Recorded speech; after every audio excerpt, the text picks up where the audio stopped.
Te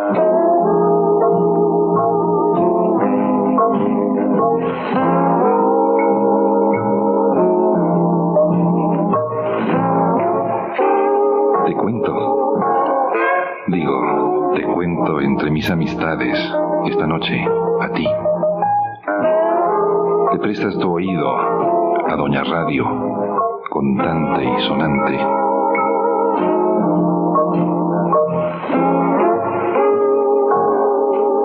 Te cuento.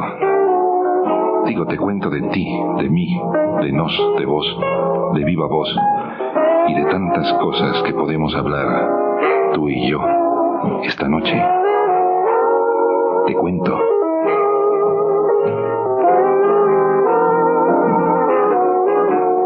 Anda la noche, anda.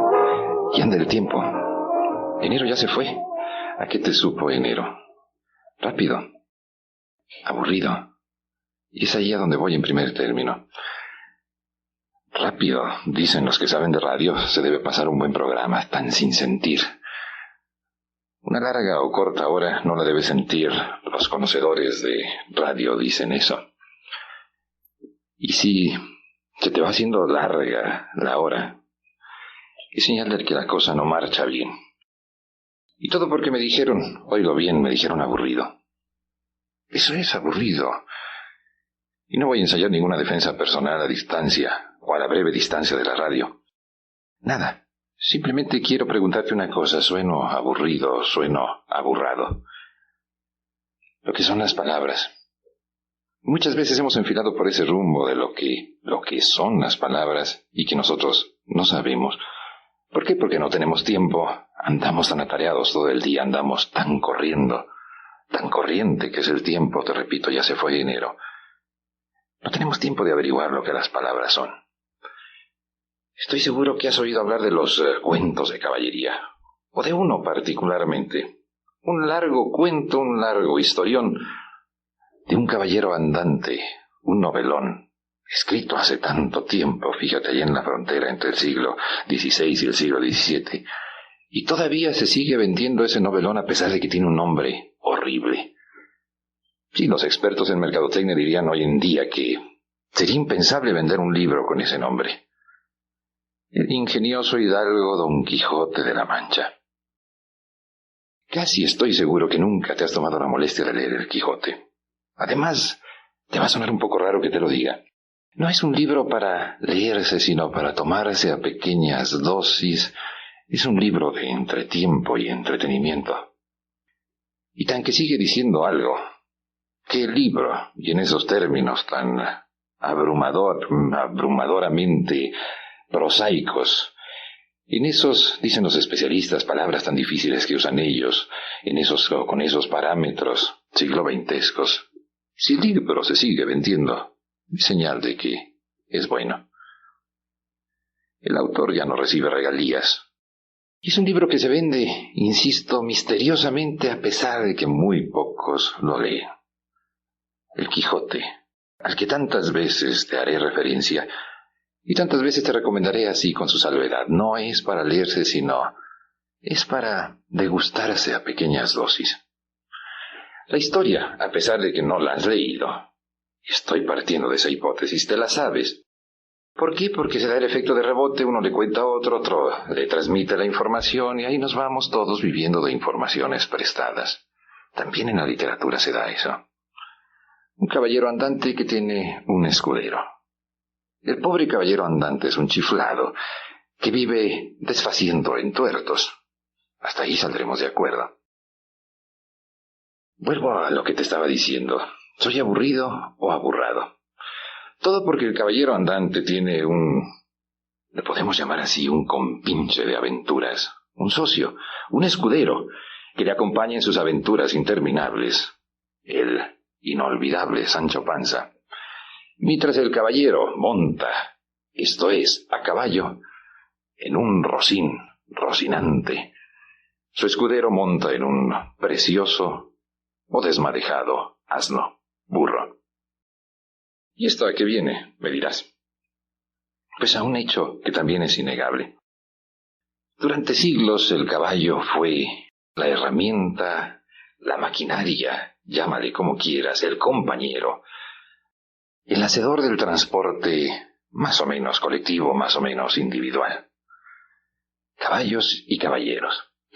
Fíjate, ahí ya se van a dar pequeñas diferencias entre lo que pudo haber sido y hasta la era de la mecanización, la era en que se perdió la animación del transporte, seres animados, los animales. ¿Me crees? Bueno, pues estos caballos y caballeros formaban una mancuerna indisoluble. Yo te pregunto simplemente a estas horas de la noche una pregunta que quizá no venga a cuento. ¿Todavía hay caballeros? ¿Oíste bien? El que le daba el título del caballero al que le montaba era precisamente el caballo. Ahora podríamos decir hay automobileros, hay autistas, hay cualquier otra cosa, pero caballeros no debe haber, literalmente, muchos. Un buen caballo, te incito a forzar la imaginación.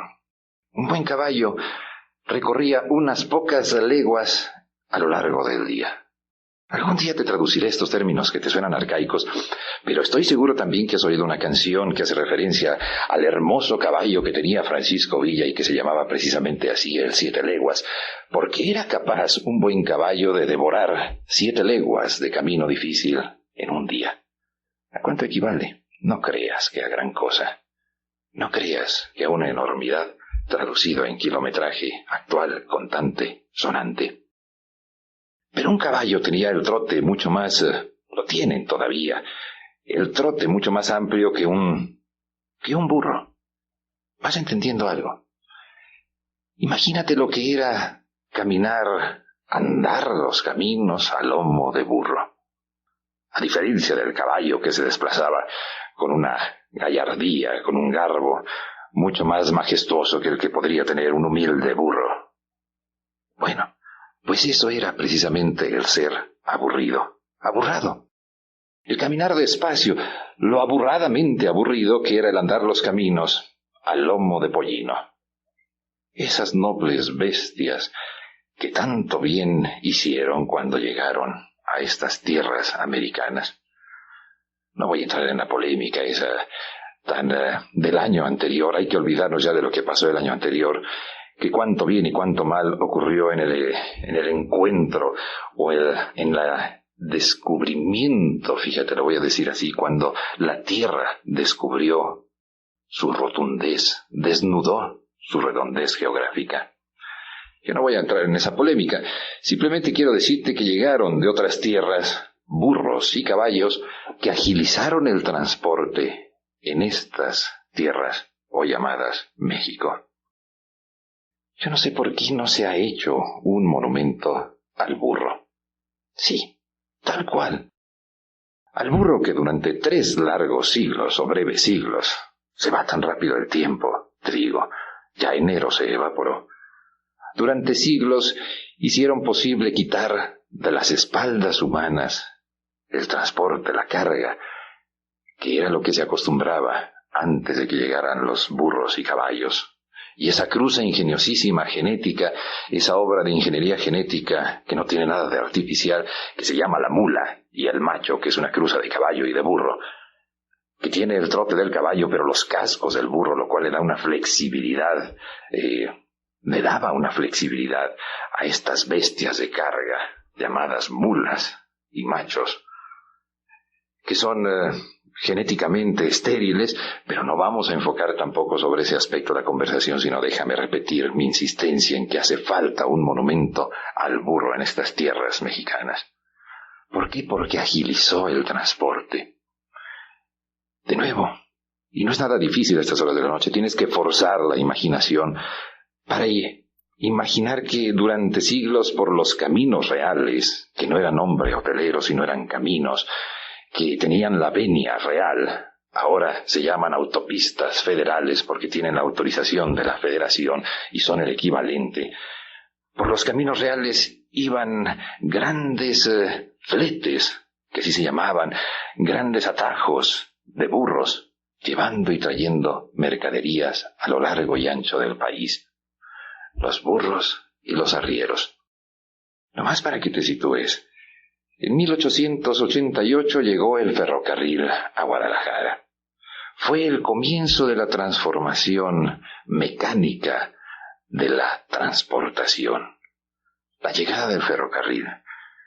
Todavía hasta finales del siglo, el ferrocarril, con sus líneas tan poco flexibles, no cubría todos los recónditos lugares que había que abordar con mercaderías. Todavía los atajos de burros iban llevando y trayendo chismes, los arrieros, mercancías, los burros. ¿Todo a propósito de qué?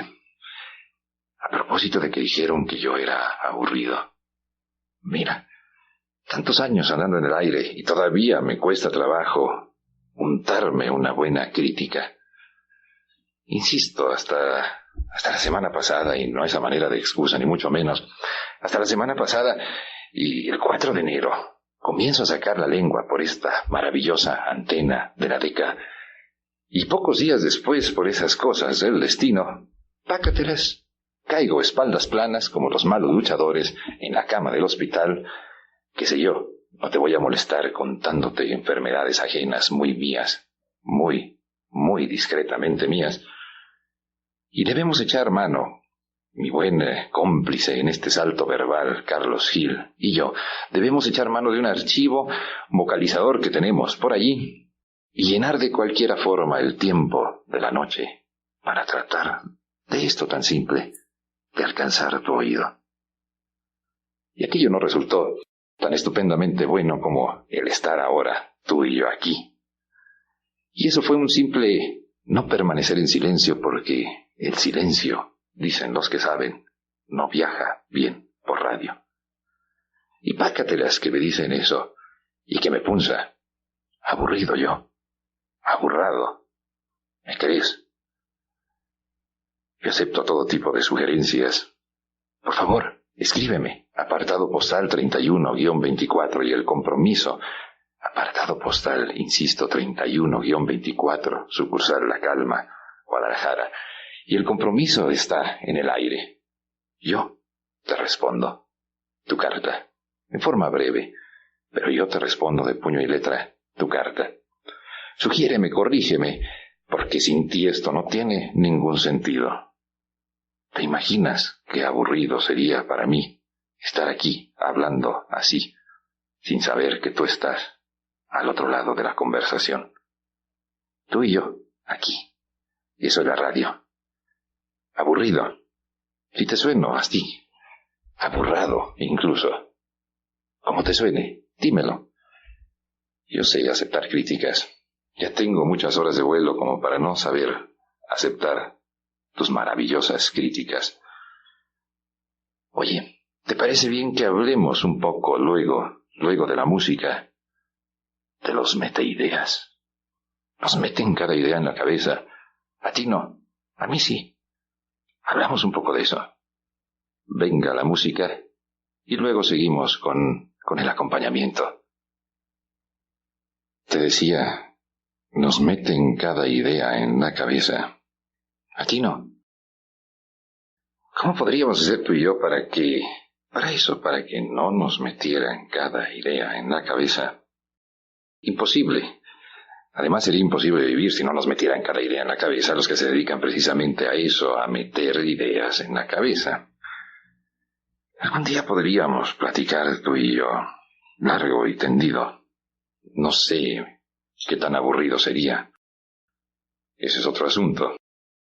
De las profesiones ocultas que existen en este mundo. Sí, por ejemplo, podríamos hablar simplemente en estos momentos y a vuela lengua de los meteideas. Vamos a comenzar por hablar de los filósofos. Y vamos hablando mal de ellos. Al cabo ni se van a enterar la mayoría de ellos. ¿Qué es un filósofo? ¿No te has puesto a pensar primero en qué es la filosofía? Vaya asunto más difícil de tragar a estas horas de la noche, en cuando quizá lo que te interesa saber son las noticias, quizá lo que te interesa saber son los marcadores deportivos o cómo andan los fantasmas. ¿Qué será la filosofía? Es algo muy simple. Si tomamos la palabra Tienes tiempo. La partimos en dos. Filosofía. La traducimos. Vas a entender un poquito más. Es el simple amor a la sabiduría. Se supone, y yo no sé por qué, que tú y yo vivimos buscando la sabiduría. ¿Verdad? Mejor dicho, verdad, que vivimos buscando eso. La verdad. No le vayas a decir a nadie, pero uno de los graves riesgos de buscar la verdad es precisamente ese. Tal vez, encontrarla. Vaya riesgo. A veces le tememos tanto. Yo no creo que la filosofía se pueda estudiar. Más bien es como algo que se puede rumiar. Es más, creo que tú y yo, en la primera noche de insomnio que pasamos en la vida, nos comenzamos a graduar de eso, de filósofos, porque el insomnio se presta muy bien.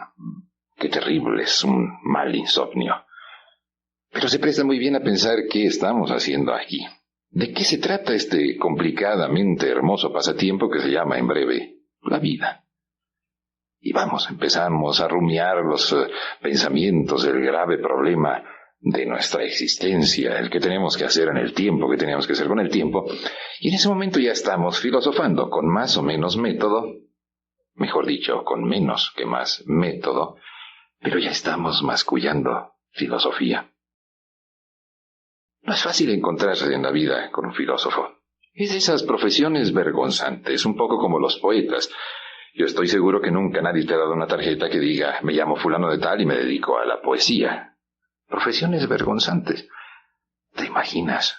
Qué vergüenza decir soy poeta y en este mundo tan pragmático, tan brutalmente práctico, en donde hay que convertir las ideas en constancia y sonancia monetaria. ¿No es cierto? Y el filósofo también vive un poco avergonzado, pensando. Eso es, vamos a ver si salimos de acuerdo. El filósofo es un individuo que piensa, que busca la verdad. Y tan sobrado de ideas que nos alcanzan sus propias ideas para convertirlas en nuestras. Entonces vamos a llegar también a ese acuerdo preliminar. Y si tienes algo en contra, me escribes y lo discutimos. Y soy capaz hasta de rectificar. El filósofo es un meteideas en cabezas ajenas. Está con lo mismo. Tal vez lo escuchaste cuando lo decía hace rato a propósito del Quijote.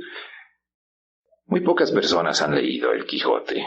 Muy pocas personas tienen tiempo para leer ese libro tan espesamente grueso, escrito hace tantos siglos en un lenguaje que quizá pueda sonar arcaico, pero con una modulación del lenguaje que influye aún en nuestros días. Muy pocas personas han leído el Quijote. ¿Y quién ha leído a Aristóteles, y a Sócrates, y a Platón? Estoy hablando de los filósofos de hace 2000 y poquito más años. ¿Quién? ¿Y Nietzsche? ¿Y quién ha leído a Vasconcelos? Algún día también. Tenme paciencia, no puedo decirlo todo. Me quedo sin palabras para ventilar. Vasconcelos, uno de los pensadores mexicanos más luminosos, podríamos llamarles así, de este siglo. ¿Quién se ha tomado la molestia de leerlo? Y sin embargo vivimos de ideas que ellos han ido instalando en la cabeza de la humanidad. En la muy tuya cabeza y en la muy mía, y respetables ambas, la tuya y la mía, cabezas. Pero ellos son los meteideas. Pero en aspectos más prácticos, mira, también hay meteideas que ni cuenta nos damos que existan. Mucho en esto tienen que ver les podemos llamar así, los comunicadores. Recuerda que yo no soy ni comentarista ni comunicador, soy un simple hablador nocturno. La noche, digo, se presta hermosamente para salir a buscar tu oído. Soy un simple hablador. Pero creo que te podría hoy platicar un poquito de que los comunicadores se van convirtiendo en los rebotadores de las ideas y las van instalando a domicilio en cabezas muy particulares. Te voy a hacer una pregunta. ¿Te gusta el yogur? ¿Sí o no? No quiero yo hacer publicidad o promoción a algún tipo de yogur, sino simplemente contarte cómo una idea tan agria como el yogur se incrustó en la cabeza del mundo y se convirtió en algo sumamente popular. Nunca he logrado ver una fotografía del Dr. Meshnikov, pero me lo imagino un individuo de patillas a la usanza de comienzos del siglo, cabello blanco, un científico vestido con un levitón también a la usanza de comienzos del siglo. Tipo simpático, con lentes, claro está, hay que imaginarlo así, al fin y al cabo, científico. Dr. Elias Meshnikov, un individuo que se dedicaba a la gran aventura del pensamiento científico y a meter en cierta forma ideas en la cabeza científica del mundo. Allí en la frontera, siglo XIX, siglo XX, el Dr. Meshnikov, yo no sé si con el microscopio, con qué tipo de averiguaciones previas, descubre que en tu torrente sanguíneo y en el mío, descuida, en ambos torrentes sanguíneos, muy tu sangre. ¿Qué tipo de sangre tienes, por cierto? No sale sobrando averiguarlo. Pero ahí en los glóbulos rojos de tu muy roja sangre, y la mía también, existen unos corpúsculos que se llaman los fagocitos. Vaya, estos fagocitos trabajan incansablemente en una especie de lucha entre el bien y el mal, interno, anatómico. Los fagocitos viven devorando sustancias, bichos, vamos a llamarle así, sin utilizar terminología muy científica, que ingresan en el torrente sanguíneo. Los fagocitos incansablemente se los viven fagocitando o tragando. Son parte de la defensa del sistema de defensa de inmunología que tenemos instalado en el cuerpo. Pero nadie lo había descubierto. Estoy hablando comienzos del siglo XX. Y el doctor Elias Meshnikov, con sus experimentos científicos, descubre eso, les llama así por su insaciable voracidad, fagocitos, y por ello la Academia de Estocolmo le declara Premio Nobel de Fisiología, si no me equivoco, 1906-1908. Esto no modifica sustancialmente nada. Pero el doctor Meshnikov era un tipo, insisto, simpático. Y además de los fagocitos, y para entretener su tiempo, se dedicaba a la buena alimentación. Él decía que le gustaba comer bien porque esa teoría de que come bien y vivirás bien, qué sé yo, tan en boga en estos tiempos. Y en un viaje que hizo a Bulgaria, descubre que los búlgaros toman un tipo de leche agria que se llama yogurt. Mira tú, el doctor Meshnikov, el metaideas Meshnikov, es el que comienza a popularizar con su premio Nobel. Te imaginas, los premios Nobel siempre hablan con una propiedad y con una capacidad, y digan lo que digan, siempre resulta hasta creíble lo que dicen, porque tienen ese amparo, ese aval del premio Nobel, o Nobel, llámale como quieras, no nos vamos a pelear esa noche por un acento.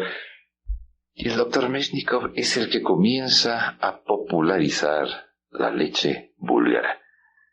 Dice que ese tipo de ácidos lácteos son muy favorables para una larga y buena vida. Yo recuerdo cuando en estas tierras todavía se consumía una cosa llamada jocoque antes de que llegara la invasión del yogur. Y me dirás, si estamos hablando del doctor Meshnikov, comienzos de siglo, ¿por qué toma tanto tiempo el que la idea se colectivice o ingrese en todas las cabezas? Primero, porque en aquellas remotas épocas no había estos sistemas prodigiosos. La radio, ¿a qué te suena? Un tú y yo, aquí, a la distancia próxima. ¿No es cierto? En aquellos tiempos no existía eso. Va tomando su tiempo. Es un poco como el fenómeno de la piedra en el charco. ¿Nunca has tirado una piedra a un estanque? Cae en el estanque. Se hacen las ondas que van alcanzando la periferia, del centro hacia la periferia, ese sistema de ondas, que se parece mucho a Doña Radio. Doña Radio también es un centro emisor en donde las ondas van hacia la periferia de un hipotético charco, le podríamos llamar así a la noche, y te alcanzan. los meteideas en la cabeza ajena. Y claro, ese fenómeno sin la ayuda de la electrónica tomó sus compases y tomó su tiempo. Pero el doctor Meshnikov fue el gran promotor del yogur. Fue el primero que toma la leche búlgara de Bulgaria. Suena a reduplicación, pero es una simple aclaración. Yo sé que tú no la necesitabas, pero ya se fue al aire, y ni modo de traer las palabras del aire y volverlas a rehilvanar. El doctor Meshnikov, sin quererlo, fue un meteideas en cabezas ajenas. Qué extraña profesión esa. Te decía, los filósofos son meteideas, los científicos también son meteideas, y vuelvo un poco con aquella estadística de Machado. Digo, y Machado era poeta, no se dedicaba a hacer estadísticas, pero lo expresaba hermosísimamente en el epigrama breve, conciso, punzante, que es la virtud de los epigramas, en el epigrama aquel que decía, de 10 cabezas, 9 embisten y una piensa. Tú sabes lo que es embestir, ¿no? Lo que hacen los toros en la plaza frente al torero. Un buen toro embiste bien. Pero Machado, en sus estadísticas prodigiosas y poéticas, quizás se haya equivocado. Quizás sean de 99, de 100 cabezas, 99 sean las que embisten y solo una piense. O de 1000. Son tan pocos los pensadores, los meteideas en este mundo. No se lo vayas a decir a nadie, es un dato meramente confidencial que quede entre tú y yo.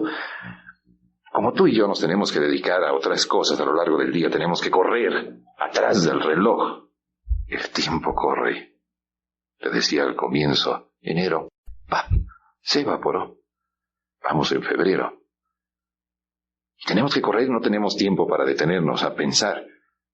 Pero por ahí en algún lugar del mundo hay pensadores que se dedican sigilosamente a meternos cada idea en la cabeza. Y tú y yo, sin darnos cuenta, hablando, aquí, la noche, Deca, la música. Te puedo contar algo más del doctor Meshnikov, tipo simpático, que llegó a conclusiones, yo no sé qué tan válidas, de que la naturaleza se había equivocado al fabricarnos a ti y a mí, que había puesto cosillas de más, y cada idea que tenía este simpático personaje. Pero luego de la música, seguimos aquí. Yo te busco, necesito de tu oído para intentar hacer la radio retante, pensante, punzante en la noche. Me dejarás hablando al aire. Música, acompañamiento comercial. Te busco. ¿Seguimos? Te cuento que soy Álvaro. Te cuento que mi única intención es hablar contigo de tantas cosas que se puede hablar, además de noticias, deportes, comentarios. Te cuento un poco del doctor Meshnikov. Suena muy elegante su apellido de este ilustre ruso ganador del premio Nobel 1906-1908. No me pidas que recuerde tantas fechas. Tengo tan mala memoria que por ello quizás requiero de tu auxilio, que tomes papel y lápiz, me escribas, me sugieras, así, mano en pluma en ristre, me sugieras de qué podemos hablar o qué te hartó ya para que no vuelva a mencionarlo. Tengo tan mala memoria. Pero sí te estaba diciendo el doctor Meshnikov de cómo él fue el gran promotor de ese bebistrajo tan popularizado en todo el mundo y que se llama yogur. Y me tomé la libertad de decirle meteideas al doctor Meshnikov. Como a tantos o tan pocos científicos, como a tantos o tan pocos filósofos, como a tantos o tan pocos poetas, que se ocupan de meternos cada idea en la cabeza. Pues el doctor Meshnikov dijo que la naturaleza humana se había equivocado. Ya verás a dónde desembocamos con esto. ¿Y por qué él, como científico, Te digo, descubrió los fagocitos que están en los glóbulos rojos, devorando los corpúsculos extraños que entran al torrente sanguíneo. Y Dr. Mesnikov con 3 elementos del cuerpo humano, o 2, en cada cuerpo humano dependiendo de quién sea quién. Y ahora vas a entender. Dijo, se equivocó, la naturaleza no es perfecta. Vaya afirmaciones de tan respetable científico. El apéndice. ¿Dónde queda el apéndice? Por ahí en una de las circunvoluciones del intestino está puesto el apéndice. Y el doctor Mesnikov dijo sobrante. ¿Por qué lo puso la naturaleza si no tiene ninguna función? Hasta ahí todo suena bien. Y a mí no me da vergüenza, te lo digo tal cual, hablar de lo que la naturaleza no tuvo vergüenza en crear. Madre naturaleza o padre creador, llámale como quieras. ¿Tú sabes cómo se dice puerta en griego? ¿Estás listo? Te lo digo, se dice himen. Y el doctor Mesnikov dice, es otra de las pruebas de que la naturaleza se equivocó al poner ello donde puso lo que puso, el himen, donde está. Una opinión de un científico más o menos respetable. Si tienes algo que discutir, escríbele en donde él se encuentra, que ya ha pasado a la región del silencio eterno. Pero muy sus afirmaciones que yo simplemente me ocupo de comunicarte esta noche. Y peor, dice, la naturaleza puso también un sobrante en las corporaciones masculinas. Y ese sobrante se llama prepucio. Vaya, podemos hablar de ese sobrante esta noche.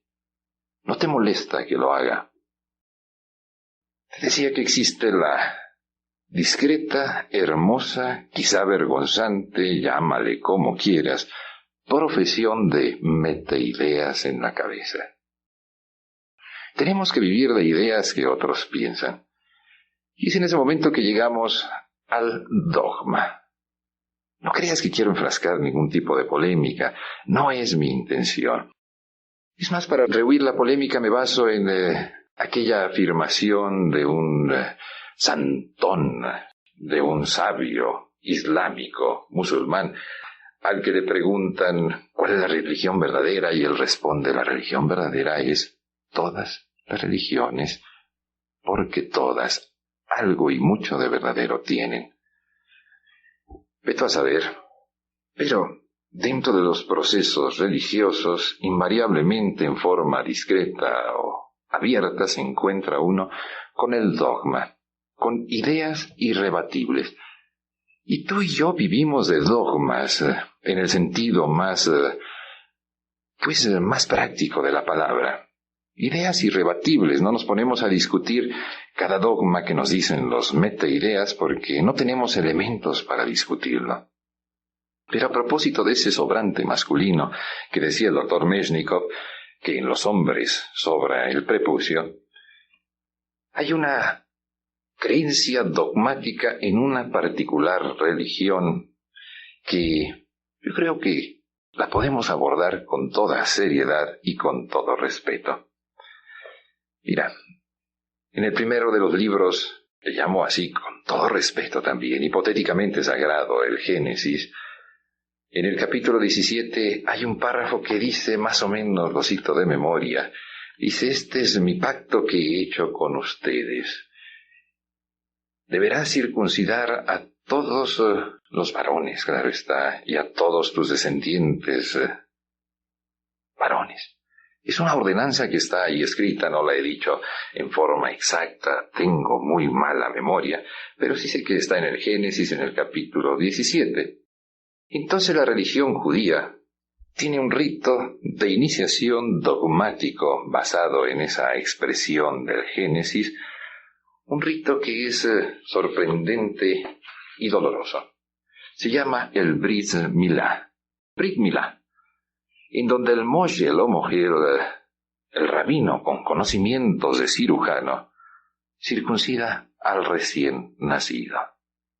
Es un ritual que tiene milenios realizándose. El dogma, que está vinculado con los meteideas, sin los cuales, insisto, ni tú ni yo podemos vivir. Nos meten cada idea en la cabeza. y necesitamos de ellas por esa simple razón que expreso en forma quizá tan precaria y tan maldicha. Maldicha. Esa razón de que tenemos tú y yo que dedicarnos a vivir. Dedicarnos a cualquier cosa, menos a pensar. Pero hay gente que se dedica a pensar por los que no tenemos tiempo para hacerlo. Y nada malo, creo yo, en ello. ¿O sí? El tiempo corre, la noche vuela, la música que suavice nuestra conversación, porque temo en ocasiones, recuerdas lo que te decía al principio, resultar entre aburrido y aburrado, y que me dejes aquí, lengua al aire, solo, volando. No tendría sentido. Música, y seguimos. Te cuento que queda el tiempo preciso para despedirnos.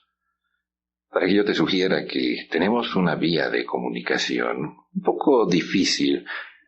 Mira que esto no es fácil, la radio retante no es fácil, que te la untes en la noche. Y esa vía de comunicación es, me escribes, te escribo, te respondo. Y el viernes me ocuparé un poco de ventilar las cartas que han llegado. En términos muy generales, es más bien un acuse de recibo. Gracias por las sugerencias, gracias por la compañía. Que sin ti, insisto, esto no tendría ningún sentido. Yo soy Álvaro González. Domicilio es el apartado postal 31-24, sucursal La Calma, Guadalajara. O también DECA, Lázaro Cárdenas, 2136. DECA, Lázaro Cárdenas, 2136, Colonia Chapalita. Escríbeme. Ten un poco de paciencia. Soy responsable. Respondo. Palabra empeñada.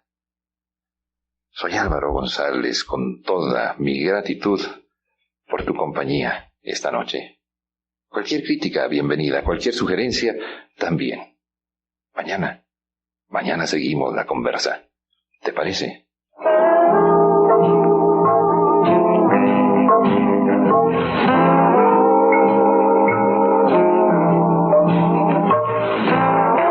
Te cuento, de lunes a viernes, a la misma hora, DECA, la radio vivencial.